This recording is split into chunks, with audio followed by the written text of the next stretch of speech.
Right. Hi there, welcome to another episode of mine. This is True Gooner, and we're going to be discussing the Sunderland preview for our massive game tomorrow. I just thought I'd like to do this in a bit of a live discussion with some other Gooners, so I'm joined once again with Adam, I'm joined once again with Kenny Ken and Bradley. So, how are your thoughts going into the game? We'll start with you, Bradley. How do you think? Pretty confident. I mean, Sunderland will be ready to go. Like, they'll just throw everything because they've got nothing to lose. All they want. I reckon we can't hold off. We can't play deep. I just reckon we just attack all game. We can't. Oh, I don't know. Hold on. Can you hear me better now? Yeah, I can now. Yeah. Yeah. I mean, I reckon we should just attack most of the game. I don't think we should sit off and let them attack because we see how that's turned out last season. I mean, that's what's ruined our season pretty much. Just not attack, not take. I reckon just shoot. Just yeah. I don't know. Pretty open-minded towards the game. I mean, Sunderland are going to be all guns blazing and just trying to stay up. Sorry, I lost I don't know. I think my connection's bad. I can hear him just about fine. I can hear him. I can hear you. I can hear him. Yeah. Oh, we'll come back to you and we'll do it again. We'll do that. Yeah. Kenny, what are your thoughts on the game? How are you feeling? Hello, can you hear me? I can hear you, Ken.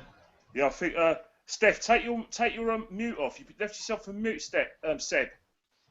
I'm off mute. Yeah, good mate. Yeah, right. Basically, can you hear me, Seb? Yeah. Seb? Yeah. Well, basically, like it's a massive game for Sunderland. They're in relegation fight. They're going to put their tackles in. You know, they're going to play Casamol. I think they'll probably play on Doy in the middle. One of the things we need to watch out for is Sunderland down the left side. You know, like Yedlin at left back. We also got to watch out for Van Arnholm. That's where they're going to attack us, and that's where we've got to be really, really, really careful in terms of when we're attacking down the right, going on the overlap. You know, Bellerin and Sanchez. We need to be tight that then to stop Sunderland from making those sort of attacks, because that's where they're going to really, really hurt us, and that's where my biggest fear is the fact that that way. Also, I have a slight concern about how we're going to add midfield shape. Because of Sunderland are going to put in their tackles, is that the game to probably, is that going to be Ozil's game? And Ozil's very good in the last third, he's very good at creating chances and everything. However, can we really afford to play with 10 men? I'm not just talking about Ozil, I'm just talking about the team in general, how we shape up.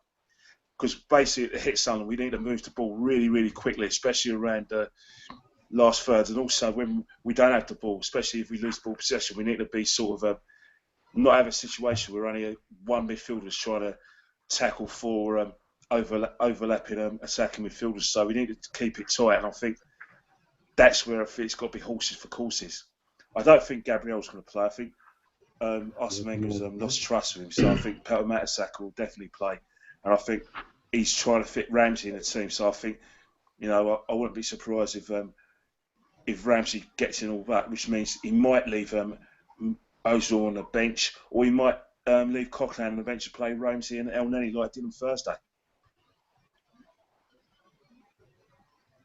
Yeah, see, I don't agree with Gabriel getting dropped. I think he's so much better than Mertesacker, but I mean, can't leave him out, can you? He hasn't really been on form recently. Adam, what do you think of it? I think it's going to be a really tough game. Like Kenny alluded to, Sunderland are going to go right at us because they need the points more than we do, really. So they're going to be highly motivated for the game. I agree on Kenny's point about Ozil. Maybe it's not the game for him because Ozil doesn't like the physical confrontation. Maybe thrown out there. Maybe play Ramsey as number 10, see how he does. I'm maybe really sorry, guys. I've got problems. I've got problems hearing. I think it's just my computer's gone a bit funny. I mean, mind if we stop this hangout? I don't think it'd be a great game to bring like Wilshere back because, as you said, they're going to be Sunderland a pretty grubby team, so they'll just slide in and.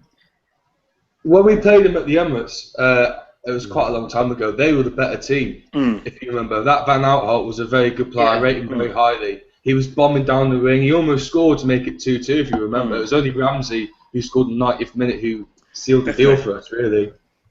Yeah, but I mean, in our last like 2 games that we've played him, they've had Pantilimon, but now he's moved on to Watford. I mean, last year on the run into the end of the season, we had a 0-0 draw with Sunderland, and it was pretty much just because of Pantilimon. Because I don't even know why Watford keep him on the bench. Well, you said that happens to a lot of keepers at the Emirates, so they seem to have the game of their lives. Remember that? That whole goalkeeper, Popovich or something like that. Yeah, the game of his life. Yeah, Fraser Force is a good goalkeeper, but everyone seems to have a good game at the Emirates. But I think I'm going to the game tomorrow. It's my first ever away game, so enjoy. Oh, I can't wait, man! I'm buzzing. You'll love it. I went to the Palace last year, and it was awesome. Away fans are the best. Oh yeah, I can't wait. You'll love it. I won't be able to show up, man. Seriously. But yeah, hopefully, I think it'll be goals in it. I think if Defoe starts, he usually scores against us. So I think it'll be an entertaining game, though, for the neutral anyway. Oh, I think definitely. I think what we need to do is that in terms of like. If we are playing Mertesacker, we've got to give him the adequate protection. We don't want, players running at him. Especially the attacking players, because one-on-ones. I think any centre back, regardless of whether he's got pace or not, it's negligible for the midfield to let any centre back have one-on-ones, let alone Mertesacker. And that's why we've got to give him some protection. I think the good thing about Mertesacker playing is that Gabriel seems to be caught napping. It's like when a cross goes in, he always, like defenders, there's a wrong side and there's a right side. Basically, when you're a defender, you want to be right side on, straight at the ball. Gabriel gets West Ham. He's always like, he's able to turn and look. And by the time he turns and look, boom, the ball's in the back of the net. It's like Man United away. Yeah. It's one of those things, like, he got into the positions. He was in the right place, but inside in the wrong positions. And I think that's what he learns to learn about his defending, is that he's always on his heels. He's always on the heels rather than on his feet, and that's seems to be off balance. And I think that really kills him. And that's probably why, without trying to be funny, why Arsene Wenger has run out of patience with him. Because whether we like it or not, we still want to have a semblance of chance of finishing above Spurs. If we, because that's what we got left really. And obviously, Champions League qualification, we don't have Spurs finishing above us. It's probably likely they're going to do it, but we want to make it difficult for them. Yeah, definitely. I mean, it's a higher chance to finish above Spurs than win the league, but yeah. They were awesome on Monday, by the way. They're absolutely rampant. It was like a very rampant, ruthless performance from them. I couldn't watch it. I don't, trust me. It's one of those things where you just knew, even when at 1-0 down, that Stoke weren't going to score. No. Well, we somehow can't beat them to watch that. No. It's been bad watching. I think they got West Brom and they're hopeless. They're already on the beach, man. They're going to stuff them. If we can beat them I don't know what they're going to do to them. Well, I don't know. Maybe Tony Pulis might get him ready, but you never know with Tony Pulis, yeah? You know what I mean? Picks and chooses, isn't he, when he wants to get a point? I don't know. I think he likes playing the big boys at his own ground, where he has his bully boys around, and when he's away from home, he kind of doesn't know what to do. You know what I mean? Yeah. He starts getting points against the big boys, but at the Hawthorns, they really are to beat. Definitely. Seb. Yeah, sorry, I've got real problems with this internet. I think Seb's gone. No, he'll come back. Right, okay. I'll be the co-host. Right, what should we talk about next? No, I think that's the thing. I think he wanted to mention like the situation on Thursday where You know, like we had the 75th, you know, like 75th Oh, minute walkout. Now, I was at the game, and I think only about a couple of people did it. I think what it was is that it was an interesting situation. And the reason why I think it was an interesting situation regarding that is because it was enough. It was one of those things where Sky had to show all those games like those weeks because of FA Cup games and League Cup final. Man, you know, those are the games that Sky couldn't show at those times because of the cup commitments. So they had to fit in during the week. Obviously, like Man City and Liverpool, the games they were on first, and we were always going to get fitting on the Thursday. But Arsenal fans we don't like Thursday night football. We hate it. Or Thursday, it's not what we used to. So it was always going to be a situation where fans weren't going to turn up. But what's made it worse and what's made everyone angry is that it was on the back of a couple of demoralising draws against West Ham and Crystal Palace. You know what I mean? yeah, I totally agree with you, Matt. I mean, I saw, from what I got told, it was about 20 or 30 walked out. I kind of knew it wasn't going to happen purely because if it was on general sale, people who don't often go to see Arsenal will go and watch it, and they're not going to walk out in the 75th minute, if you get what I mean. So yeah, I kind of thought it was never going to happen. I also saw at the end the actual banners. I know Sky didn't show it. I was watching it on the stream, and I saw the 2 Wenger out banners. And it was really interesting the fact they got them into the ground. And knowing the stewards didn't do anything about it either. But the atmosphere, I want to talk. The atmosphere is an absolute joke. I mean, especially against Palace, it was just so demoralising just to watch it. It upsets me so much when you hear the Palace fans just chanting at us, and you're just sitting at home thinking, I can't do nothing about it. It's horrible. Yeah. Well, what can you do? Yeah, Seb's just contacted us saying that he's lost his connection. Oh, you know what I think it is? I don't think it's done it as a broadband. I think what it is that, you know, sometimes you do go through Google Chrome. Yeah. And you have that sort of thing. So I think what it is that sometimes you get all the way through, you get your connection, and then all of a sudden when you try to do your broadcast, it dies on you. Because it happens I've got about an iPad. I'm on my iPad now. That's brilliant for this. But in terms of trying to host it on one of my computers is not very good, and I've got another a computer that I use as well. So I just sent him an email. I just sent him and said, "Look, we're still on. Just join." Yeah, I've got it. I've got it. It's fine. Yeah. Oh yeah. It's time to rejoin because we're carrying on. But in terms of like a lot of Arsenal fans are talking about, one of the biggest issues is the abuse towards Arsene Wenger. In terms of like, you know, because of what he's done at the club, a lot of people will say, is that the way to go? I'm just asking you both, as obviously, like, what's your views on that? I think you can, like, as much as I want him gone, abusing him is just not the way. I mean, at the games when I'm like, well, when I watch the games, I'm like, for fuck's sake, man, do something yoked. I don't mean it. It's just for frustration. But I would never say any vile abuse to him because I think that's not class. It's not the way we do it as fans. Yeah, mate. We're not Stoke fans or Tottenham fans. We're a classy club. Mate, you're right. I think.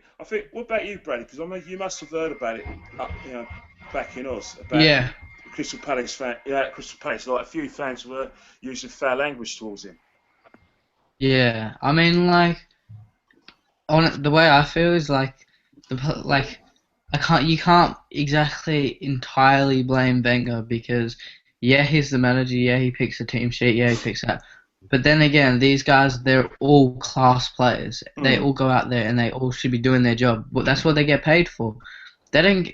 We don't get paid money, like, to go play football. And sometimes I think, you know what, we could chuck all us four on there and do a better job than them.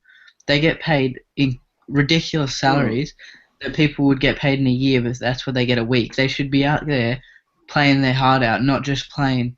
So I don't think we can blame it all on the manager. It's the players that need to get their head into the game and just focus on playing football, then focusing on other things out of football. Just get on the pitch and play football. I mate, you're right. I think the thing with me is that I think what it is, right, you know, like, I don't know if you obviously a lot of you guys watch Arsenal fan TV sometimes. You know what I mean? Yeah, watch it all And the when you time. watch Arsenal fan TV, you know Robbie, he interviews you just after a game. You know what I mean? And then when he, Emotions. you know, and then when you see it, it's like it's a raw emotion, isn't it? It's all, you know, like wins. You know, like sometimes when we win, like we won against Leicester, last minute goal, everyone's loving each other, aren't they? Everyone's hugging and kissing. Yeah. We've gone on a win the Oh, league. brilliant. We've gone, and then you're not in touch with your emotions. And then when you've had a bad defeat, you're not in touch with your emotions. And I think what it is, Yeah. right? I think what happened at Crystal Palace is that all the scenarios came to an end. Crystal Palace equalised. Eddie Boyle sets up the goal. We're angry.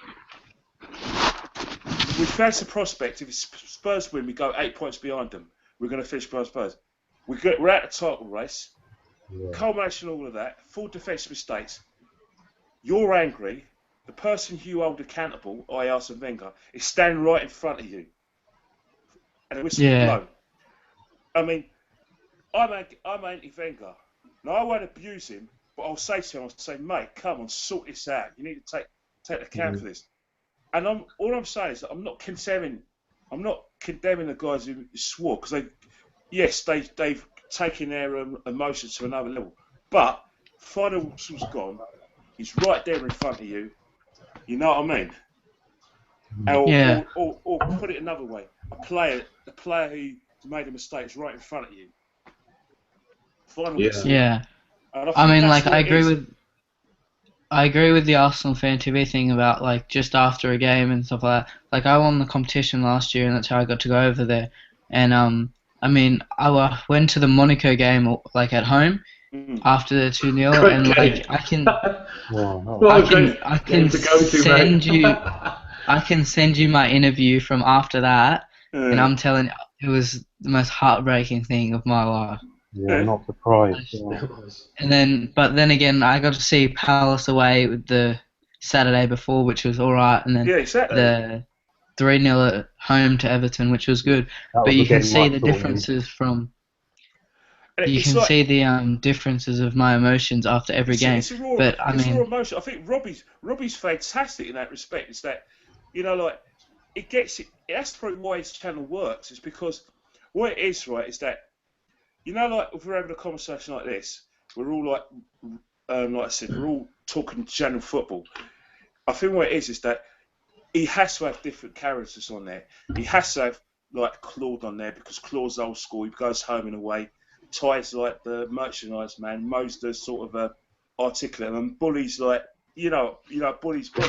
And you've got to have some people who are oddballs. Now, sometimes some of the things they say are beyond belief, and their knowledge of football is shown. But that doesn't sell, you know what I mean? And I think Arsenal Fan TV is for fans abroad who know Thierry Henry, love all the things, but they want to get in touch with people like us who go to games. That's their connection to the football club, you know what I mean? And I think that's why Arsenal Fan TV is brilliant at that. Yeah, it's fantastic. I'd absolutely love to have a job like him. His job is just tremendous. Yeah. Robbie's Robbie is just calm. I know. Yeah. I think what it is that it's one of the best ideas of all time. To the extent that I think what it is that I think he started off. I'm assuming he started off with a little bit of an idea. Like he's seen a few fans that say faces and look, I'm going to do this fan thing, would you be interested? And they say yeah, and then you hear nothing, and all of a sudden bang, it's out there. And then Chris Hudson has that swearing rant. And then it takes off, doesn't it? The original Arsenal fan. That's what brought Arsenal Fan TV to life. I know it was around a couple of months before, but that was what got it going. Yeah. Really. Well, I understand. Fair play to him because he summed up basically how everyone felt that day. Yeah, it was horrible, but fair play to him for actually getting on there and venting his frustrations. Yeah, definitely. Let's get back onto the game thoughts now. What team would you have out, Henry Ken? What would be your team? Very good question. Obviously, Chet starts in goal. Yeah. I won't change the fullbacks. I will play Mertesacker. Oh, you will, yeah. Now, I've got the greatest respect for Gabriel. He's probably one for the future, and he's probably a squad player. Probably. he'll get better. However, in a game like this, one of the things we've missed, even though we haven't lost since the Swansea game, what we've missed is Mertesacker's organisation at the back. And especially in a game like this, we do miss his organisation. Midfield is a conundrum. It really is a conundrum because I'm really worried about not so much Sunderland's pressing game, it's their attacking game. I ask myself, is this a question? Is this a team? Is Ozil too much of a luxury? Maybe so, but the team I'll probably, for some reason, I think Wenger's going to fit Ramsey in there because Ramsey's one of these players. He's got a lot of energy in midfield. So my team would probably be Ozil, Ramsey, El Nani, Iwobi, and I just think that Coquelin would go to the bench again. I really think he'll go to the bench, and I think Sanchez will play at the right, and I think up front he'll have to go with Danny Welbeck for the pace because I think away from home, especially when we're going to play in a counter attack, you need pace. Yeah, I won't play Giroud. Simple. Yeah, definitely. Giroud. Would you have? Oh, well, I'd go check in goal. Yeah, Bellerin and Monreal. I'd probably put Gabriel in there. See, I just don't think Mertesacker. I don't know. As just from watching, I think Mertesacker just frustrates me. I think Mertesacker and Ramsey, I'm not a great fan of Ramsey. I think don't blame you. He had one good season, and if you watch him play, it's like you pick a ball out of the hat, and that's how many passes he gets through a game. It's just you can't call it. Some of them are just why would you even think to pass it there? And then that shot on the weekend at the end, a classy midfielder should be putting that away. Yeah, definitely, mate, you're right. But see, I'd have Coquelin and El Nene. See, what has Coquelin done wrong? He gets back and he defends. Yeah, I think what it is, for some reason, Arsene Wenger's a massive fan of Aaron Ramsey. I think he's not such a massive fan of the fact he scores goals. I think he's a massive fan of the fact that Aaron Ramsey's it's the box-to-box kind of thing that Aaron Ramsey does. But the Aaron Ramsey we're seeing doesn't do that. What he does is that he plays in the last third and he neglects defending. So that's why my team, it wouldn't be in my team. I would play El Nani and Coquelin and won't break it. Yeah. I think Arsene Wenger, now Ramsey is fit, Arsene Wenger's going to try and fit him in the side. I don't want him in the side, personally. Yeah, I don't want him in the side, but I know he will be. But yeah, I'd have Coquelin, El Nani. See, I don't know. I'd have Ozil, but then again, I'd have Sanchez, Iwobi, and Welbeck up front. But I'd probably want to slot Joel Campbell in. He was on for literally a minute and had a shot.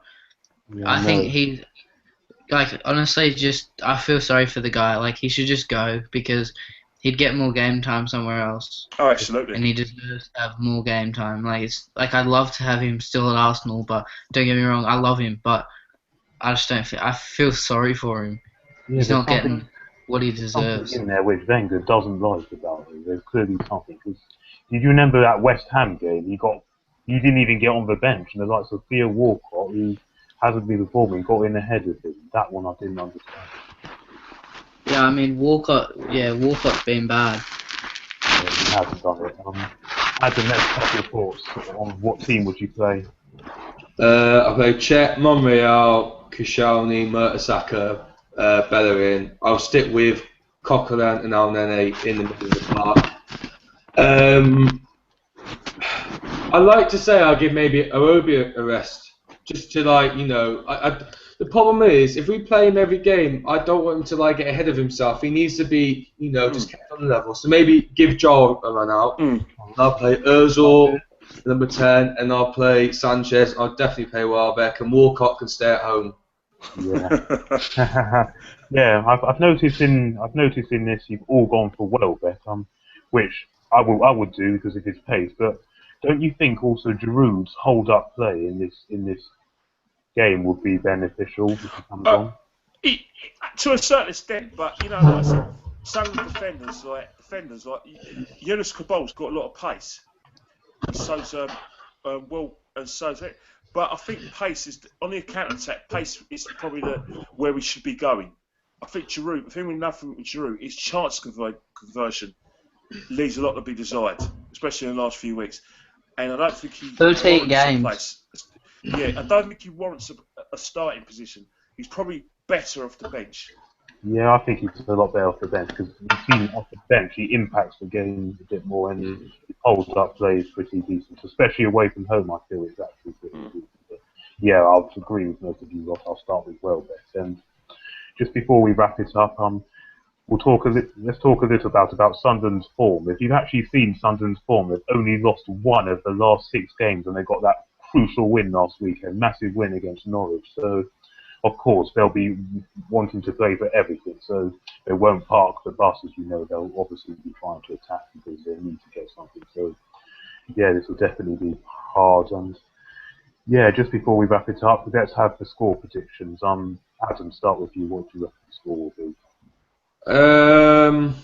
Because I'm there, I reckon.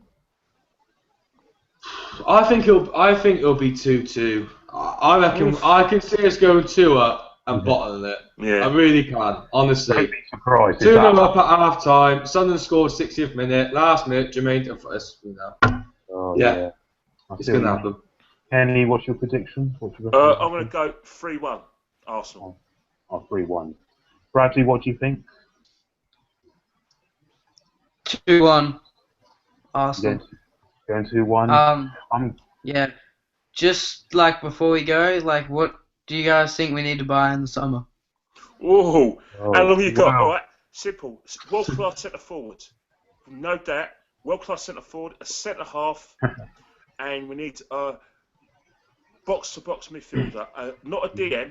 We need a central midfielder who can do everything, can tackle, track back, and do a bit of attacking. I want a complete midfielder. I think that's El Nene. I think give him the off-season, see how he goes. Probably. I would still bring in got one. a gem there. I wouldn't put all your faith in Almeida though, because the thing is, he's going to have a bad game. He's a very good talent, but for what we need, if we're going to compete, this is what we need: not even a world class. I say about world class defender. We just need an established defender, someone who does the basics right. Don't mess about with it. Does the easy things right.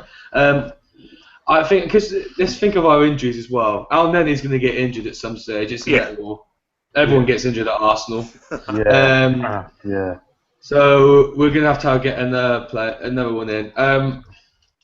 Yeah, we definitely need another centre back. I don't know who I get. It's not that much quality out there, but one good thing about Wenger, he does sniff out a good player, but I kind of think we need an established one. So, and the striker, wow, I like Welbeck, but the problem is with Welbeck, his first touch is. If you've seen his first touch, sometimes it's atrocious. But the thing is, if you notice when he plays for England, I think what it is, Croydon Roy loves the guy because the thing is, if he told Welbeck to play right wing or left wing, he'll do a job for him. He'll still get into the box and score goals. I think his goal scoring record for England is excellent. Better ratio, isn't it? Arsenal. Yeah, wasn't he the top scorer in the qualifiers? Yeah, before he got injured, yes. 7, yeah, wasn't it 7? Yeah. I like Welbeck. I really like Welbeck, but he's not going to get you 30 goals a season. That's what we're crying out for. No way, really. I like Welbeck's play. He works hard for the team. He's a great player to have around. Be more clinical in front of goal. I think we need a striker, like a world-class striker, and then play have the world-class striker that we buy as like an Henry, and then Welbeck as like a Wiltord to bring on and score goals. 100%. But you do know that we're going to have to we've got to sell players. We're going to have to call time. Walcott, Oxlade-Chamberlain. Drew, maybe. Get rid of Ramsey. Get rid of Giroud. I keep Ramsey. I would only personally get rid of Ramsey if a crazy offer of 40 million plus comes in. I'll take it. I'll take that. Otherwise, I will keep him. Send him going for 30. What do you guys think of Zlatan? Would you take Zlatan for 1 year? Yes. Yes. Yes. Good. Yes, These 2 years. players need to kick up their backside. They need someone to go in the dressing room and say, I'm not having this. You'll challenge them. They need a manager on the field. So Larson would be the funniest person for Arsenal. Like, he would give all the players a good run for their money. You look at Walcott and think, what the hell is that? Yeah. Hey, that classic saying, Walcott's a Ferrari, but he drives like a Fiat. That is the best saying. Exactly. I've figured out a good defender to go for. Rafael Varane. Yeah, he'll be brilliant. Mate. You know what? I'll take him like a heartbeat. Obviously, but the thing about it, he's probably a defender he's probably going to be costing about £40 million, and that's unique for a defender, but that's how good he is. And if we are going to go for him, we better move quickly, because, if Euro 2016, and Real Madrid don't want to sell him. No, they don't. So it's going to be hard to get him. What about, I know it would be quite crazy, but what about Thiago Silva, if we could get him? I'll take, again, that's a very good call. Yeah. And like I said, getting money wouldn't be an object, and it's in London as well. And obviously Gabriel there in Brazil. So I think living in London does attract the foreign players. Definitely. It's not Arsenal, it's London. But the thing about it, though, if we're going to get a player like him, we've got to make sure that we give him protection, the midfield give him protection. We don't want him to have one-on-ones. But then if we're going to spend that much money, I'd probably go for someone younger, like Javi Martinez of Bayern or Benatia or something like that. I'll make you right, because at the end of the day, I think you're right, Bradley. So, we want to win and all that, but the thing is that obviously you've got to think of the economics. You've got to think of selling fees as well. So I do respect that 100%. Yeah, definitely. Yeah, definitely. All I right, think- then. You gonna wrap it up, mate? I think I'll wrap it up in a second. I think we'll get going now. So thanks, Kenny, thanks, Bradley, thanks, Adam, for joining me. By the way, my score prediction is a narrow 1-0 win to Arsenal. With a lot of heart attacks, then, eh? Yeah, I think we can. I think we can hold on. I think this is the type of game. I think this will be the type of game that could suit us if we're at it. So, I reckon Arsenal do one early, then Sunderland will come back and then score one at the end. Arsenal will. Yeah, We all know what's going to We'll happen. fluke one We in all the know- end. We all know what's going to happen. I know. Well, That's happened before. like I said, Adam, enjoy yourself. Like, I will. Yeah, enjoy have fun, Adam. my advice to you is make a day of it. Enjoy the day out, because I'll tell you, the match is either going to be forgettable and it's going to be stressful. So don't waste your day out there. I won't, mate. Well, I'm getting a ticket Adam. from Sunderland anyway. I'm meeting the guy up there, so I'm going to get there for about 11 anyway. So I'm going to get on the boozer as soon as I get it. Make sure you enjoy Adam, the day. drink plenty of Cheers, water, lads. or beer, whatever you want to drink. lads. Just keep the I'll voice Take your own clean. water. You can't trust the water up there. Well, I'm in Leeds now at uni anyway, so I'm not that far away. But Oh, no, good. it's not that. We'll see. Yeah. Okay, Well, thanks. All right. Well, thanks, Guys, guys. I'm gonna love you and leave you because I've got to do some like shopping. Yeah. I'll have fun, mate. Hey, Bradley, I'll speak to you soon. Nice. Yeah, you too, Enjoy bud. yourself. See you guys. See ya. So you guys, well, thanks for joining me, and hope you enjoy the game wherever you're watching it. Get in the comments below your score predictions and your team you have up and your thoughts on the game. I'll also be doing a formal preview, so wait for that. And as always, I'll be speaking to you very soon. And come on, you Reds! Come on. See ya. Come on.